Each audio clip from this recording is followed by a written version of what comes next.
Well, these are our sheep, and they do occasionally get little mucky bottoms, as it were, because sometimes the grass is a little bit too rich. But one problem we've got in Herefordshire is that the ground is quite often deficient in a chemical or element called cobalt, and cobalt's needed to turn the food in the grass into stuff that they can process into energy. And you're right there, Joan. You okay, darling? You're going to have your tonic tomorrow, aren't you? So this is Joan. Hello, you alright? She's got a bit of a mucky bottom, but they have this tonic anyway. It's got full of cobalt and selenium, and that helps them process the cellulose into vitamin. No, it doesn't. So cobalt helps them produce vitamin B12, which helps process the cellulose into usable energy for them. We have found in the past, when they're deficient in cobalt, that they literally starve, even though the fields are full of lush green grass, because they just simply can't process the cellulose in the grass into usable energy. So they just they literally can just starve to death, which is horrible to see. And it's baffling, because you think, well, there's loads of grass around. I mean, it's nice and lush. Fields look lovely, but grass doesn't need cobalt to grow, and so it's just one of those trace elements that is in some grass but not all grass. And unfortunately in Herefordshire there's not a lot of cobalt around, so that's why we have to give them a drench every month, just so that it keeps that that element in their bodies up. Sheep are very susceptible to trace element deficiencies, and so you've got to be constantly on the lookout for symptoms that they're suffering from. One of them is diarrhea, and they can get that from worms which are in the soil, but quite often it's element deficiency, and we for a long time confused it with worms, and it wasn't worms at all. It was cobalt. So anyway, now we drench them with this tonic every month, and it solved the problem more or less within the week, and we haven't had a problem since. So that's good. Anyway, that's tomorrow's job. Okay, in our limited experience of sheep, we have found that preparation is the key. So what we've done is we've hurdled off a small area, so they're going to rush in through that gap over there, and what we're wanting to do is put them in our stables here, which hopefully it's not too dark in here. And we've got a couple of feed troughs down, and we've just put a little bit of food down in the troughs, so hopefully they'll just all have their heads down in the food buckets. And of course we've got a bucket here which we'll shake, and we sort of trained the sheep. I say trained, probably not trained, they're just like food. So we're going to rattle the bucket, and hopefully they should all come running, and we'll see if we can get them in the barn in one go.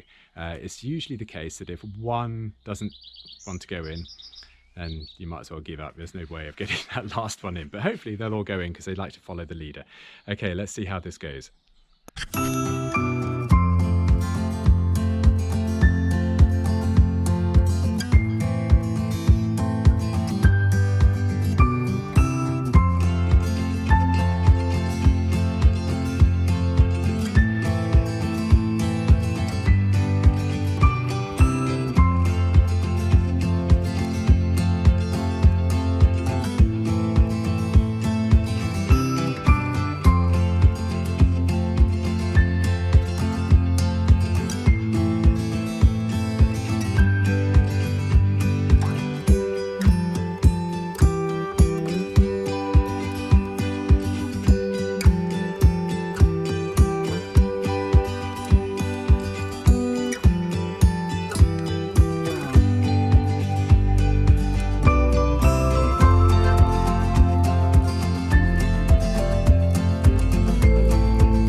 Right, we're going to actually do this outside because it's much cooler outside than it is in the barn. So we've got our 14 sheep behind us, and this little one down here is Joan, who's a very friendly little lamb, or sheep now I suppose, and this is Floss behind me.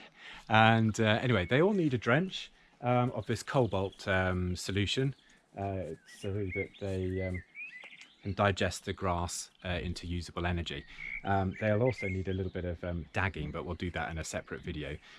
So the thing which we do is, and it makes life a lot less stressful for us and for them, is to get them in a small area like this, but then to close the hurdles down so they really can't move. So they're all huddled together. It means that they can't get spooked and run.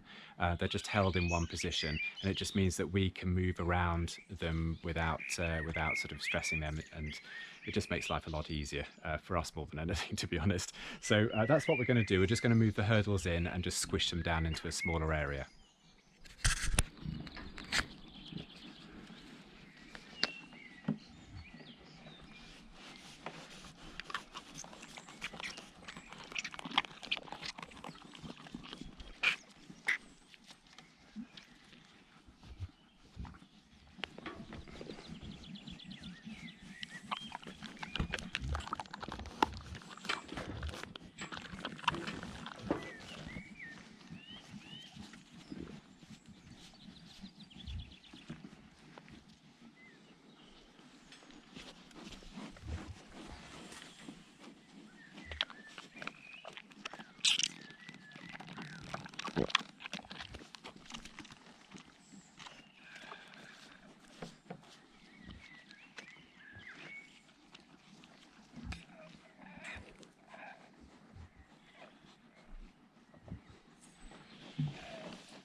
We do really live in the most beautiful part of the world, and Herefordshire is a fantastic county.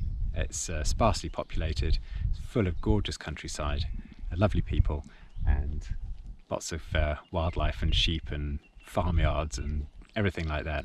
And as you can see, we've got a nice happy load of sheep in the background, and yeah, it's lovely.